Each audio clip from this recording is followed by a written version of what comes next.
Nagkomento na si Pangulong Bongbong Marcos kaugnay po sa ilang maiinit na usapin sa bansa tulad ng pagsulong sa charter change at pagpasok umano ng International Criminal Court sa Pilipinas. Detalye tayo sa ulat on the spot ni Ivan Mayrina. Ivan?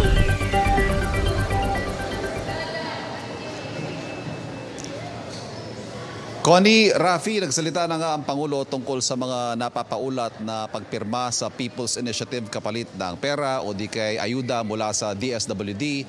Ang sabi ng Pangulo, kung binayaran ng sinuman para pumirma ay mababaliwala ang pirma nito at kailangan na lang daw hayaan ang COMELEC na gawin ang kanilang trabaho na i-validate ang mga isusumiting mga pirma. Pero wala siyang tahasang sagot kung pabor siya o hindi sa charter change o kung sa anumang pamamaraan. Ang malinaw na sinagot ng Pangulo ay ang tungkol sa investigasyong isinasagawa o isinagawa umano ng International Criminal Court dito sa bansa.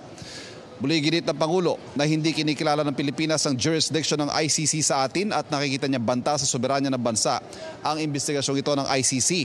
Pwede raw sila pumunta sa bansa bilang mga ordinaryong bisita pero hindi raw tayo tutulong sa kanilang investigasyon. As ordinary people, they can come and visit the Philippines. Pero hindi kami tutulong sa kanila. In fact, binabantayan namin sila, making sure that hindi sila that they do not come into contact with any agency of government. And if they are contacting agencies of government, na sasabihin yung whatever, policeman, local government, sabihin wag niyong sasagutin. Yun ang sagot natin, that we do not recognize your jurisdiction, therefore we will not assist in any way, shape, or form any of the investigations that the ICC is doing here in the Philippines.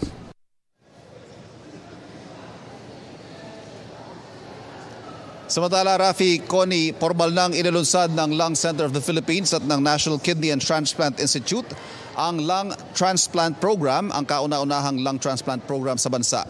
Aminado ang pamunuan ng Lung Center of the Philippines na nahuhuli ang Pilipinas sa ibang bansa pagdating sa lung transplant, pero bagamat naghahabol daw tayo ay malaking hakbang ito para mabigyan ng pag-asa at madugtungan ang buhay ng mga may sakit sa baga.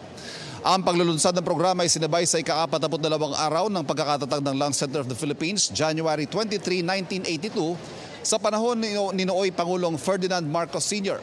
Sa kanyang talumpati bilang guest of honor, nagpaabot naman ng pagbati si Pangulong Ferdinand Romualdez Marcos Jr. sa pagsasanib puwersang ito ng Lung Center at NKTI at nangako ang Pangulo ng buong suporta sa programa. Pinasalamatan din ng Pangulo ang lahat ng mga healthcare workers, partikular ng Lung Center of the Philippines na nasa frontline at isa sa mga nangunan sa mga humarap sa COVID-19 pandemic. Samantala, iginit ni Pangulong Bongbong Marcos na siya ay mahilig sa musika at ang pinanood niyang concert nitong Biyernes ay anyay unmissable. Rafi, Connie? Maraming salamat, Ivan Mayrina. Kapuso, para sa mga maiinit na balita, mag-subscribe sa GMA Integrated News sa YouTube. Sa mga kapuso naman abroad, subaybayan nyo kami sa GMA Pinoy TV at sa www.gmanews.tv.